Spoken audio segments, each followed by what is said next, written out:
Hello everyone.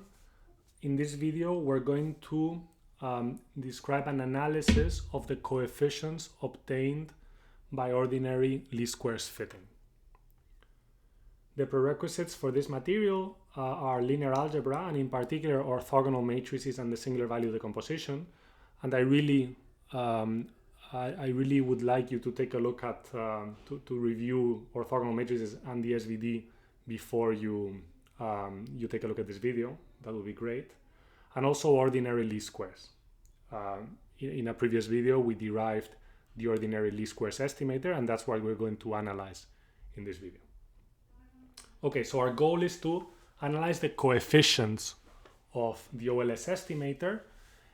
In following videos we will analyze the training error and the test error. Okay, so as I just said, the singular value decomposition is going to be an extremely useful tool when analyzing ordinary least squares, and it's a very useful tool just in general. So I really recommend that you read up on it in any linear algebra book or some online notes or online videos if you don't remember it very well. Okay, so what is the singular value decomposition of a matrix?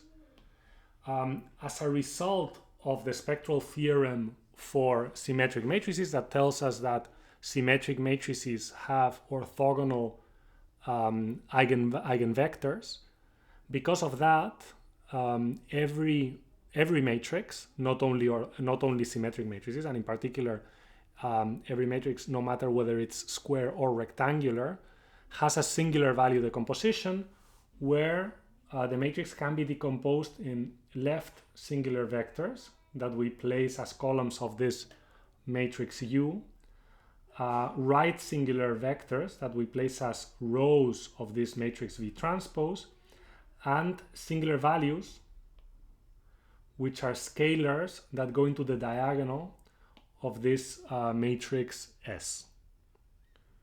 So now we're going to see intuitively what these three matrices tell us about the action of the matrix on any fixed vector.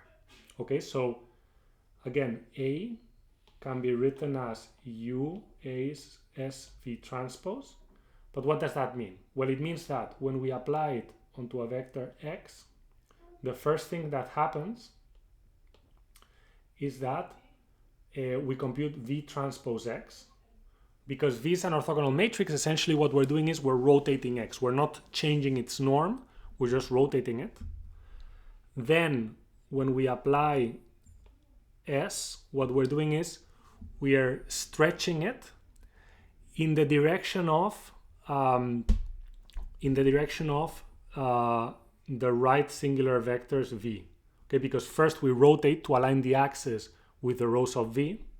This is what is being shown here. Okay, it's exactly equivalent to applying V transpose to a vector.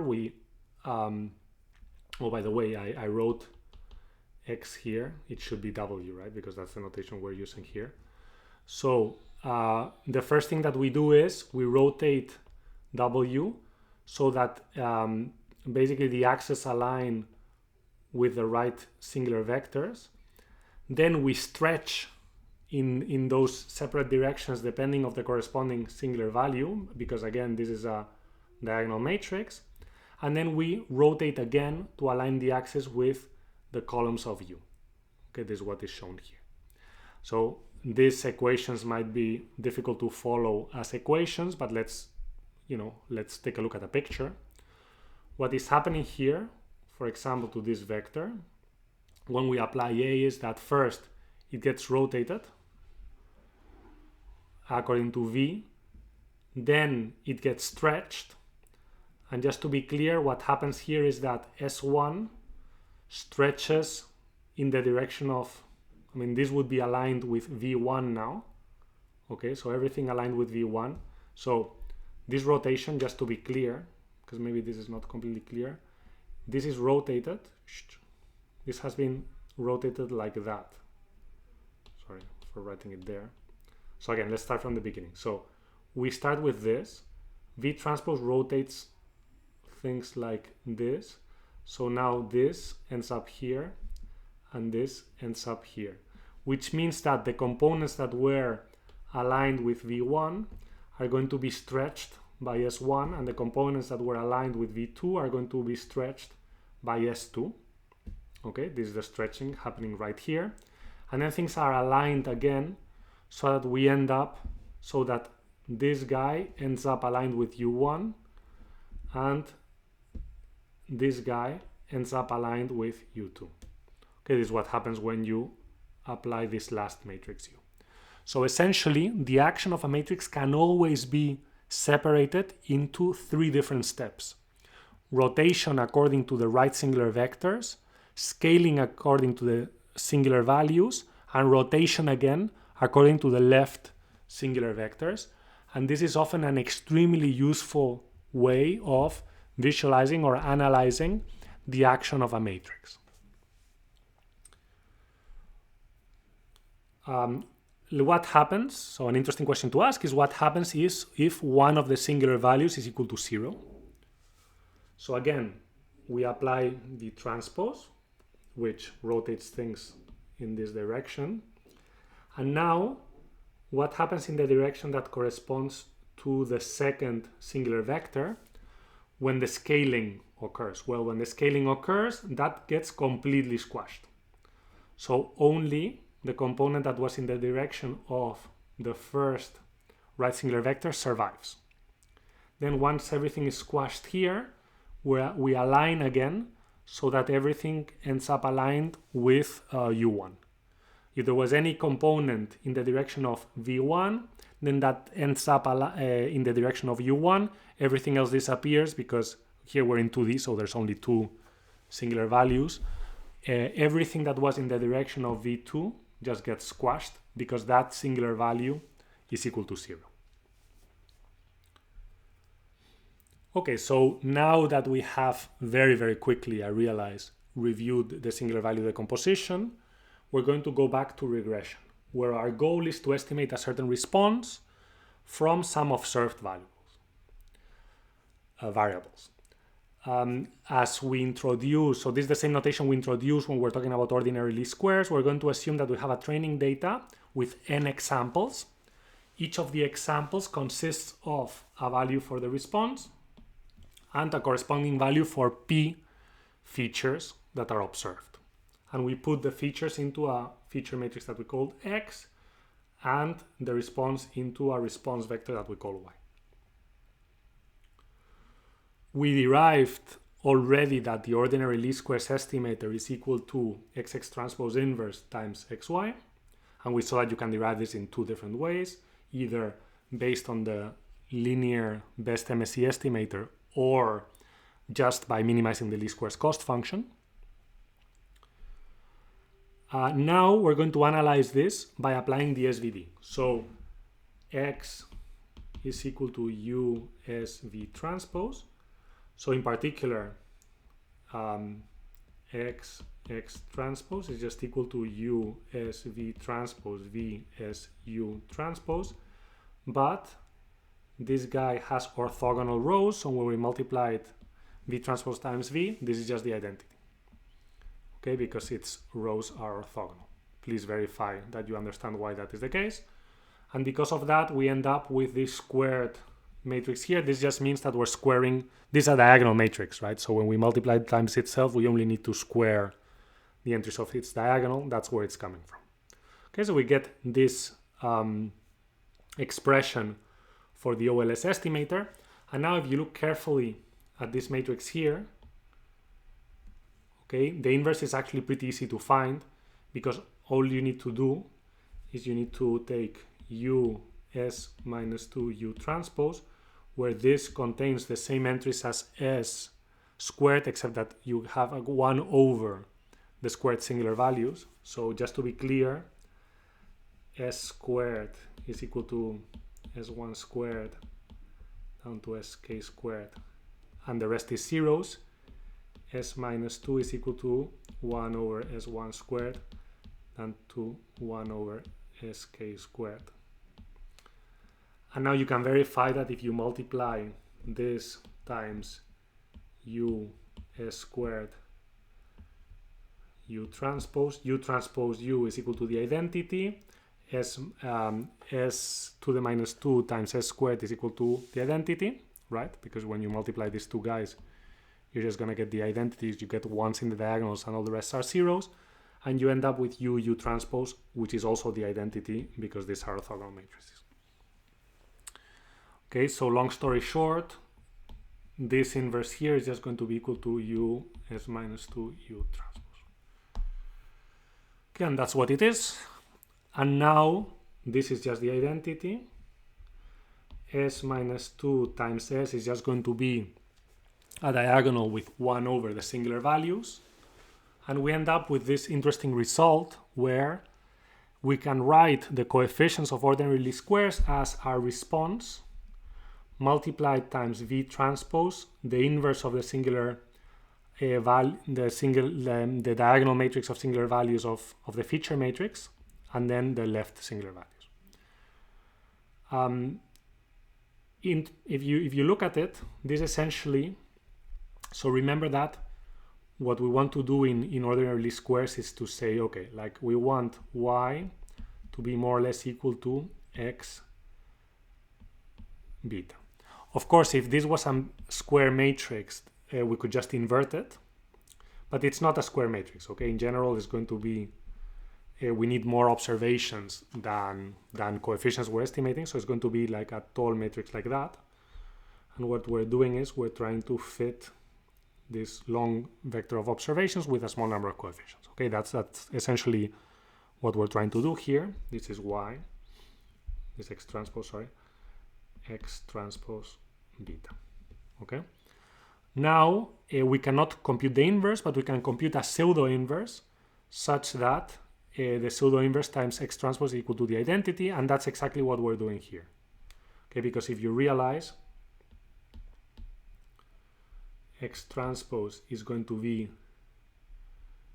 V S U transpose, and when we apply U S minus 1 V transpose to V S U transpose, this is the identity, S inverse times S is the identity, U transpose is the identity, so this is just the identity. So this just shows that when we're computing the coefficients, the OLS coefficients, we're applying a left inverse. And this left inverse looks like this. To y. Of course, there's many left inverses because this is a tall matrix. There's not just one, which would be the case if it was a full rank square matrix. There's many left inverses, and this is the left inverse that minimizes the least squares cost function. So in a way, when we are computing ordinary least squares, we're basically interpreting y as some kind of vector to which x transpose has been applied, and we try to invert the action of x transpose by first applying v transpose, then the inverse of s, and then u. Okay, this is what is happening here. Okay, so for a general model, we cannot really go much beyond this, but now we're going to look at a model where we are going to assume that the data that we observe has a component that is indeed linear, plus another component that is noise that accounts for, maybe inaccuracies in the modeling, maybe perturbations in the data, some features that we have not accounted for, etc.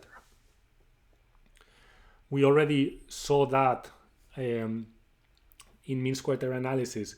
Basically, if you apply the best linear minimum squared error estimator, then you got an estimator that basically achieved a mean squared error that was equal to the variance of z. And that is optimal because you cannot do anything if z, under the assumption that z is independent from the features, you're not going to be able to estimate y better than the variance of c because you don't know anything about c. The issue with that kind of modeling is that we were ignoring the fact that the estimate is obtained from training data. We were assuming that we knew the distribution of y and x, their joint distribution, perfectly. And that is not accurate because we need to estimate these things from data. Because of that, we take this additive model and we make it even more realistic by assuming that we have some fixed feature matrix. We have some true vector of coefficients, and we still have some additive noise. Okay, so this is the model that we're going to use. This y train is now a vector of n observations, which is random because we're assuming that we have random noise that is corrupting data that are actually generated by a true linear model. This is, of course, an approximation. In practice, you will never get data that is truly linear, but as we will see, it's an approximation that allows you to derive some pretty interesting conclusions that are useful for understanding how OLS works on real data. Okay, so bear with me in that sense. Again, we're assuming that the feature matrix is deterministic, the coefficients are deterministic, and we have a vector of noise, which is additive.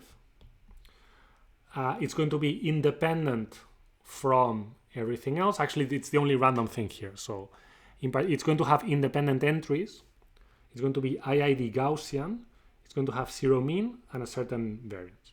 And now the question is, when we apply ordinary least squares to this data, what happens? How well do we recover these coefficients beta? In the following videos, we're going to ask a related question, which is, what is the training error and what is the test error? But today, we're going to focus on understanding how the estimated coefficients are related to the true coefficients. Okay, so before getting into that, I do want to mention that if you assume this model here, where we have this fixed feature matrix, fixed linear coefficients, and some additive IID Gaussian noise, it turns out that we can recover the OLS estimator in yet another way. So remember that we had derived it as an approximation to the minimum linear MSE estimator. We had also derived it as a minimizer of the least squares cost function. Here, we can derive it as a maximum likelihood estimator because under this model, the likelihood of the data is Gaussian.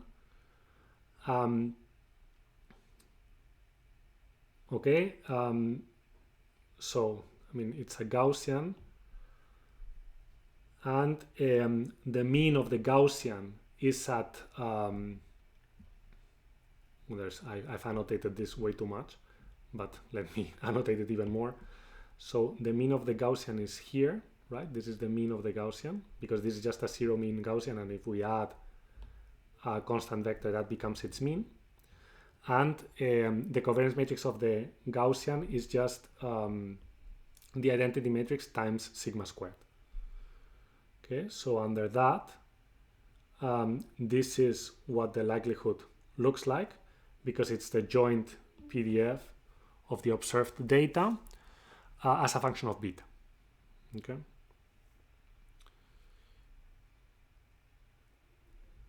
This is the mean. These are the observed data.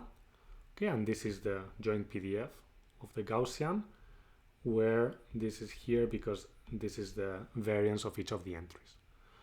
So when you try to maximize this to obtain the maximum likelihood estimate, and you take a logarithm, which is what we commonly do where we're doing likelihood estimation and we have some kind of exponential model, because again, the logarithm is monotone, so it doesn't change anything, you end up with that if you want to maximize the likelihood, you want to minimize the least squares cost function, and we've seen already that the least squares cost function leads to the OLS estimator.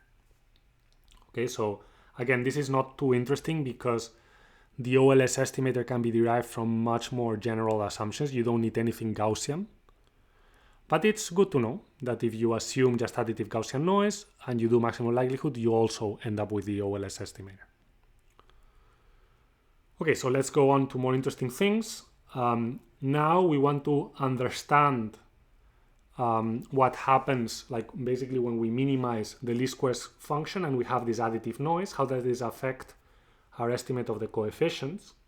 And in order to do that, we're going to write y train as zeta train plus x transpose beta true, since this is our assumption. And when we do that, we put beta true and beta together and we get this expression for the cost function. And now we're going to expand it in the following way. Okay, here I've just expanded the square. So we get a quadratic function, actually. And this you will just have to verify by yourself. But basically we have this term that only depends on beta minus beta true, this linear term that depends on the noise and on the coefficients, and this other term that depends on the noise. When we're minimizing this cost function, we're not going to care about this. Okay, this is not going to affect anything because we're just going to minimize with respect to beta. Okay, so we're going to ignore this because it doesn't depend on beta, and we have two terms. Okay, this term and this term. Now let's look at them separately. What does this look like? We're going, in order to see what that function looks like, we're going to think about its contour lines. So before that, we might want to realize that this is just a quadratic function centered at beta true, because obviously if you plug in beta true there, you get 0.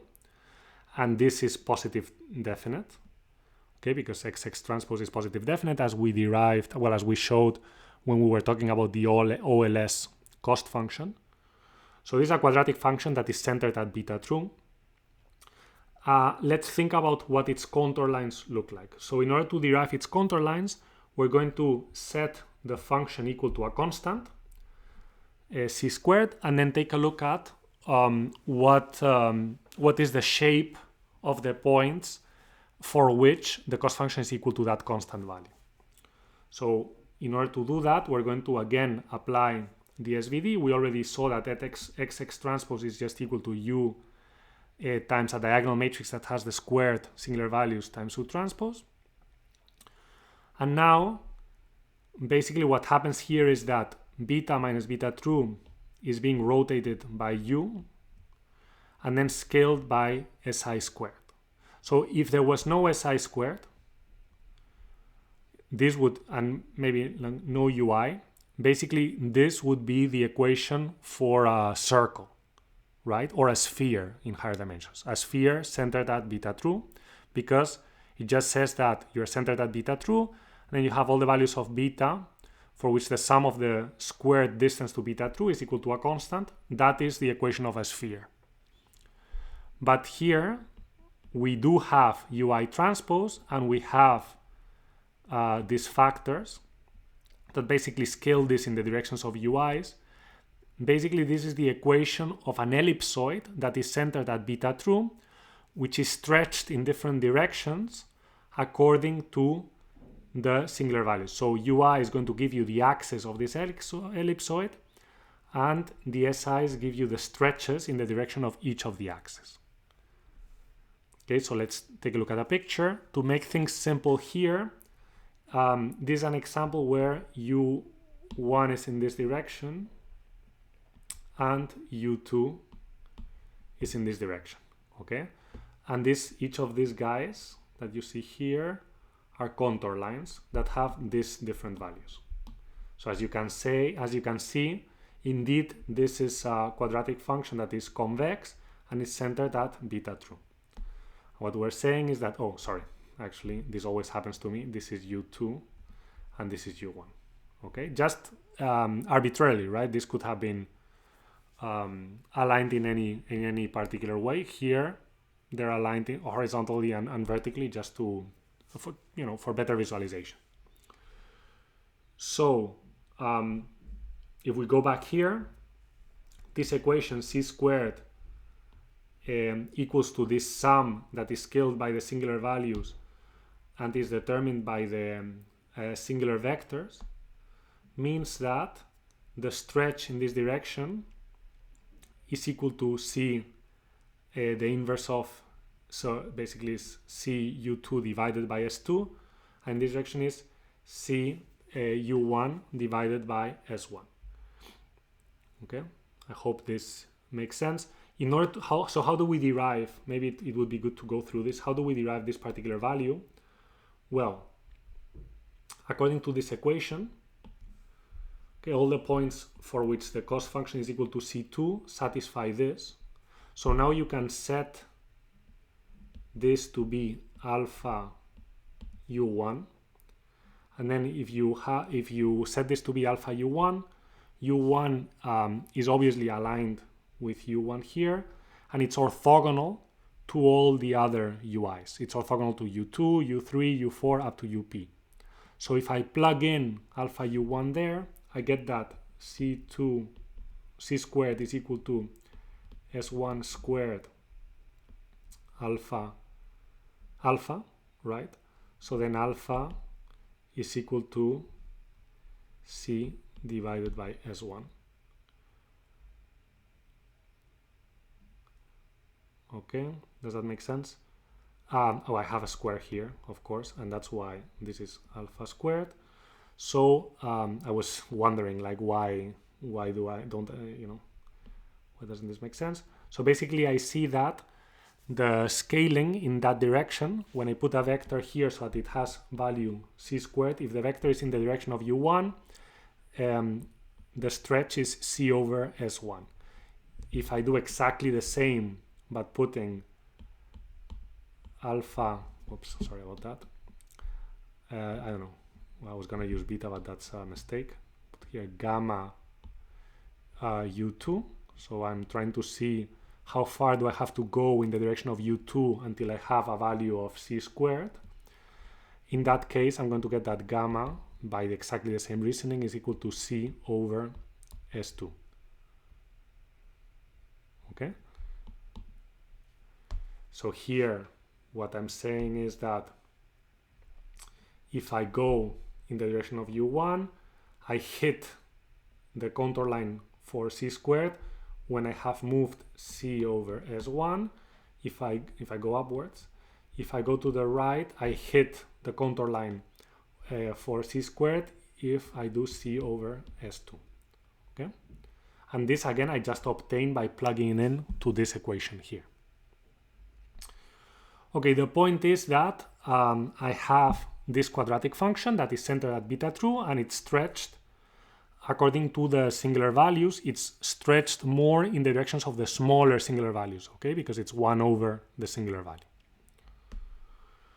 Okay, but now I have this other component. So let me remind you that we had divided the cost function into two components, this one and this one. The first one didn't depend on the noise. And by the way, if we only had this one, this would be amazing, right? Because we're analyzing this. Sorry, we're minimizing this. So we're going to end up at beta true. If we minimize this function, this is awesome because we'll just end up at the middle. That is beta true. We'll get a perfect estimate. And that's it. We're done here, right? Perfect estimate. Because in our model, again, we're assuming that there exists these perfect coefficients that we could estimate. The issue is that we're not minimizing this cost function. We're minimizing a cost function which has this other term that includes the noise. And this is just a linear term, which is the inner product between C train and this other vector that depends on beta. So basically, sorry, it's the inner product between beta and xz, basically. Okay, so because it's random, okay, it has this random vector, it can be in any possible direction, it's just determined by the noise. So now, when we add this random component to our quadratic function, essentially what happens is it shifts the minimum, before the minimum was here, it has been shifted to here in this particular instance. If we have another realization of this random component, the solution can be shifted to this other place. It's still a quadratic function, of course, because we have just added a linear component. And it's still a positive definite, but different realizations shift the estimate in different directions. So now what we can ask ourselves is, okay, so if I do this many, many times, if I have many, many realizations of this noise, what is going to happen?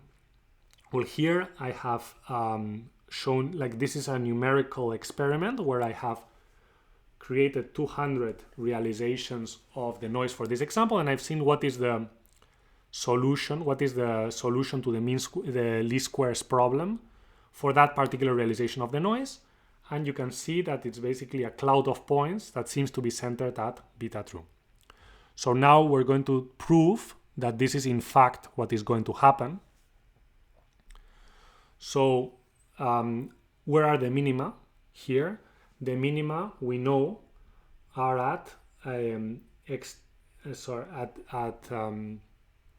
point that can be derived applying this matrix to Y train. This is what we derived when we were talking about ordinary least squares.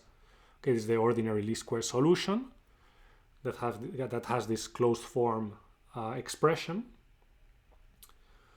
And now we're going to plug in the fact that Y train is actually equal to X transpose beta true plus zeta train. So in this situation, what does this minimum look like? So we expand and realize that here we have this left inverse of X transpose. So we're left with beta true. Okay, so again, this goes back to our SVD analysis that we did a moment ago, which showed that you had that this was a left transpose.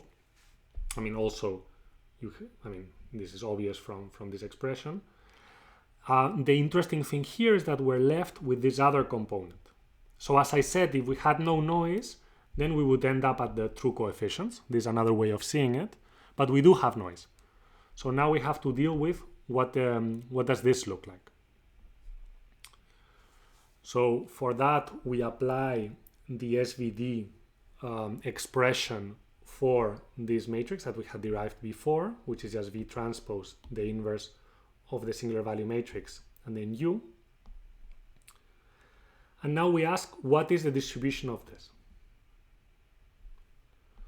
So let us remember that when we have a Gaussian random vector with a certain covariance matrix, if we apply a matrix A to that vector and we add another vector B, both of which are deterministic, then the resulting vector has this mean and this covariance matrix. So now, what is the distribution of the estimated coefficients? Well, this guy, the noise, we know that it has mean 0, and we know that its covariance matrix,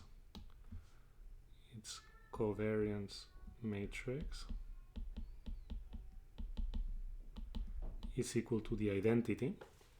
So then, by the theorem, the mean of the estimated coefficients is going to be just beta true, which is a constant, and the covariance matrix of the estimated coefficients is going to be equal to A, so again, A sigma A transpose, so in this case the identity A transpose, where what is the matrix A? The matrix A is this matrix here. So basically we have U inverse of S, V transpose, V inverse of S, U transpose, V transpose is the identity. We have U S to the minus 2, U transpose. This S to the minus 2 again is a diagonal matrix that has squares of the singular values.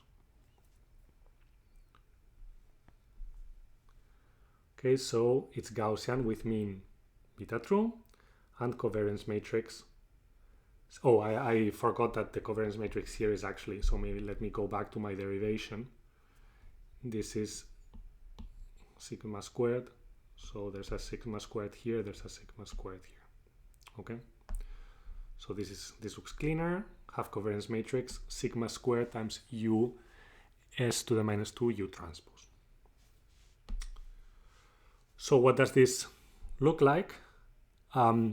So if you remember, when we were talking about Gaussian random vectors, we realized that if we did PCA on their covariance matrix, that would tell us the directions in which there was more variance, I mean, as in any other random vector, but in particular the contour lines of the density of the Gaussian vectors were aligned with the eigenvectors of the eigendecomposition of their covariance matrix. And this is obviously an eigendecomposition because we have a diagonal matrix and then we have orthogonal matrices to the side, okay, the same orthogonal matrix. And basically this is telling you that if you look at this Gaussian vector, the contour lines of its density are going to be ellipsoidal. You're going to have these directions that are given by the columns of U, these principal directions, and the variance in each of those principal directions is 1 over the singular value squared of the feature matrix. So in this case, again, you have that the principal directions of this density are going to be exactly these vectors u1 and u2, and the standard deviation in that direction is going to scale with the inverse of the singular values. And again, this is exactly what we were observing here when we just did a numerical, well, this goes back. When we were observing the numerical simulation, we observe exactly this. In this direction, there's a small singular value, so the estimator has a lot of variance. We incur in a lot of error in that direction. In this direction, there's a large singular value, so we don't incur in a lot of error, okay, when estimating the coefficients, because this linear random component in the cost function does not manage to shift the minimum very much. Okay, and we have derived that under these Gaussian assumptions. The distribution is indeed like that. It has contour lines that are aligned with axes that are ellipsoidal, with axes that are aligned with the left singular vectors of the feature matrix, and they are scaled by the inverse of the singular values of the feature matrix. So here we have learned that the coefficient error of the OLS estimator depends on the singular vectors and the singular values of the feature matrix when we assume this additive model, which can be extremely useful to illustrate what the estimator actually does on real data. And in particular, it has shown us that if you have singular values that are small, the error in the coefficients, when you assume that there are some true underlying coefficients that actually exist, can explode. So we really need to be careful about that. Thank you very much for your attention.